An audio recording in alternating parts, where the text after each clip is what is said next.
Buddy, this is GeneralJannis, and today in Chaos Tactics, we are going to the new year 2023, looking back at the end of the year 2022 and how the meta had developed over November, December. Looking at the demons, for example, making a top spot on win rates. So, with no further ado, let's look at the end of the 2022. So today, the 1st of January 2023, I have to get used to writing 2023. Happy New Year to all of you guys. Really appreciate all the support and comments and everything in the channel. The YouTube, the GeneralJannis channel is now 6.9K supporters, almost 7K, the blessed number of Papa Nurgle. So let's keep going. But as I said in this video, the meta status for 40K November and December. I've been using the 40K stats data page and looking at the faction win rates and then some examples of top or winning lists for the Chaos factions. Before I start, as always, very big thanks to my patrons and YouTube members. Thank you really, guys, for supporting me throughout this year. Been a bit busy period at the end of the year, but now hopefully with a new year, looking more optimistically at things. So looking at the faction win rates, this is data from around 20,000 games of the Nephilim chapter approved, and this is for November and December.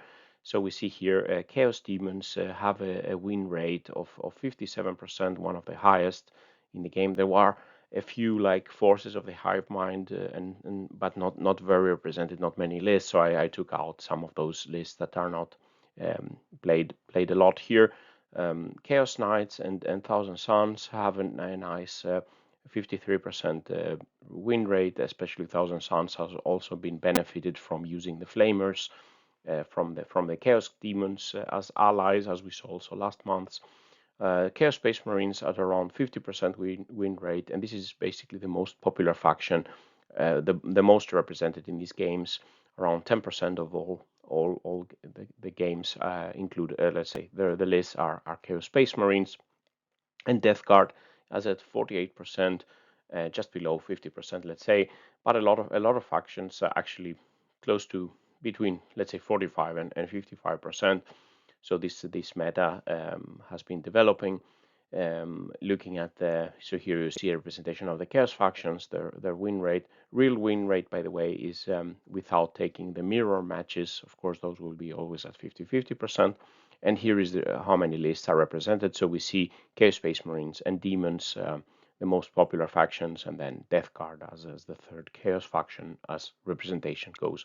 Harlequins and Inari at the top, Battle Sisters and Custodes also faring quite well, and the Space Marines and especially Adeptus Mechanicals are still struggling. But all in all, let's see now how the new data slate will mess things up or shake things up in the meta. But so far, I think currently there is a lot of factions that could be competing to do something. But let's see now with the data slate if that will be improved or we will see a lot of crazy stuff going on. So looking at some top lists from large tournaments, this is at least 5-round RGTs, and looking at Death Guard, not many winning lists for Death Guard at the end of the year, November, December. Still a lot of Plague Marines and Virion support themed lists. We have Steve Trimble getting a second place with a Ferryman list with 2 Malignant Plaguecasters, 6 times 10 Plague Marines, so 60 Plague Marines. This will be even more. We can do even more Plague Marine spamming with the Arcs of Omen coming up detachments. And in this, all the Plague Marines, they had Flails, Cleavers, and Meltas in the squad. I guess also when you have no heavy support options in the list, then it's nice to have Meltas on your Plague Marines. And then 3 Virion to support them, Biologus, Fall Blightspawn, Taliman, and then surprisingly enough, Abaddon as in the Supreme Command Detachment.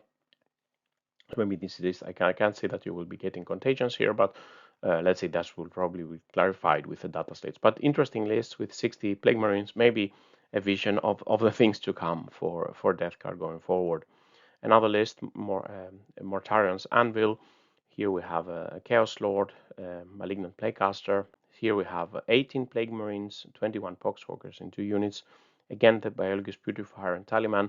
And here we have 2 Volkite Contemptors, 10 Death Shroud, 1 Rhino, and 1 Terax Drill. Nice to see the Contemptors and the Terax Drill in this list. Terax Drill can pop up with a lot of units, and then the Volkite Contemptor still one of the best shooty options in the game, and the Chaos Lord and Taliman to buff them. Still hurts a bit now with the command points, but with the Arcs of Omen with 0 command points for the detachment cost, maybe we will see Contemptors back in the game again.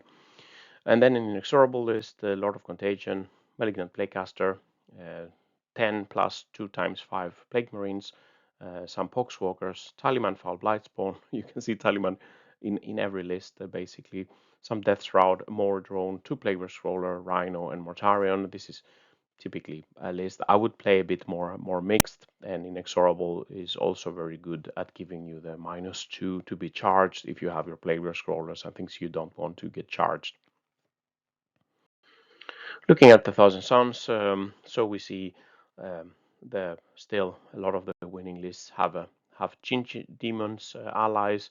For example, TJ Lanigan's list here, a Duplicity list, always very popular, the Cult of Duplicity, with the HQ trio of Ahriman, Exalted Sorcerer, and Infernal Master. This is, let's say, the Holy Trinity for the Thousand Suns. Some rubrics, some cultists here. 2 times 7 Scarab Terminators, a Shaman, and this is also to get, let's say, 6 rubrics or 7 Scarab Terminators, or instead of 5, you are increasing your power level, so you can add more demons.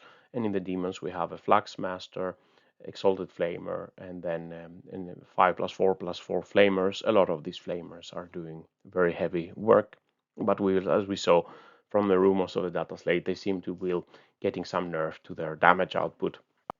Another list here, a quite similar Duplicity list with the HQ trio, some rubrics, Scarabs, Spawn, and in the demons we have the Changecaster and 14 Flamers here. Quite a similar top list here. And interestingly, one list also faring well from Duplicity with the HQ trio. Here we have 3 rubrics and then 3 large squads of Scarab Terminators and 1 Spawn in this list. Now with upcoming point hikes for the Terminators, maybe you will be losing the Spawn, or yeah, let's see how the meta will be shaking up for the Thousand Suns. Looking at Chaos Knights, they have a decent winning rate, and basically it's carried by the War Dogs and House Herpetrax. Almost all the top lists are House Herpetrax with allies. So, for example, here Herpetrax list with War Dogs and Abaddon walking the dogs and buffing them. So here we have Executioners, some Carnivores, and a lot of Stalkers with Abaddon. And another Herpetrax list with Carnivores, Brigands. This is just War Dogs all over the place. Yeah, so the War Dog really strong. And if you have some Executioners for the backfield, you can have some Carnivores to go in for melee, and then some Stalkers. They can do some nice damage in mid range with maybe Meltas or the autocannons and their War Claws. Looking at Chaos Space Marines, quite a few successes, quite a lot of winning lists. I'm just here, as in my previous video, you can see a lot of the Emperor's Children's lists. They are very popular with Abaddon. So following this recipe, like Abaddon, Master Possession, a lot of Noise Marines, 10 Terminators, and that's basically your list there. Some possessed, and you can vary a little bit, but this was quite a lot. And as we have seen, seems like point for the rumors, Abaddon seem to go up in cost, and the Noise Marines and the Terminators. That has been, let's say, the recipe for the Emperor's Children, at least. Also, Creations of Bile, for example, Abaddon, Demon Prince, Dark Apostle, Master Possession, the 10 Terminators, as always, some Legionaries and Cultists, not very heavy in the troops, some Possessed and Warp Talons, and other interesting lists. Some Creations of Bile also rumored to get some nerf of some kind, but let's see when the data slate drops. And then the demons, we have a lot of winning lists for the demons with a 57% real win rate. Typically undivided lists with Bellacore. We see a lot of lists with a lot of greater demons, and of course the flamers pre data slate. Let's say now. This example, for example, a Chaos Undivided list with Fate Schemer, Bloodthirster, a Lord of Change, Transweaver, and then we have Bloodletters, Daemonettes, Pink Horrors, some Beasts of Nurgle, and a lot of Flamers in this list. And another list, very quite interesting, with Bellacore, Rotigus, Scarbrand, Kairos, Shalaxi, so all the big hitters here, and then a little bit of troops and some Nurglings to spice things up, but a lot of heavy monsters, let's say, on the table for this list. But so let's see now for the demons when the flamers probably will get their nerf for the damage output and point cuts, for example, for Nurgle demons, if we will see some other types of lists being popular. So, reaching to the conclusion of this video, summary and final thoughts. Let's see how the data slate will shake things up and the arcs of Omen. So let's see. Also, we'll have the world leaders interesting codex coming up. Will be interesting to see how the Cornates will be jumping into the Warhammer meta. And I wish you a happy new year, and may the forces of the gods of chaos bless your units, your collection, and your dice roll.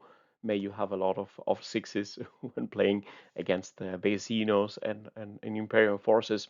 And yeah, I hope also you find some time for your family and also to improve your collections over the year.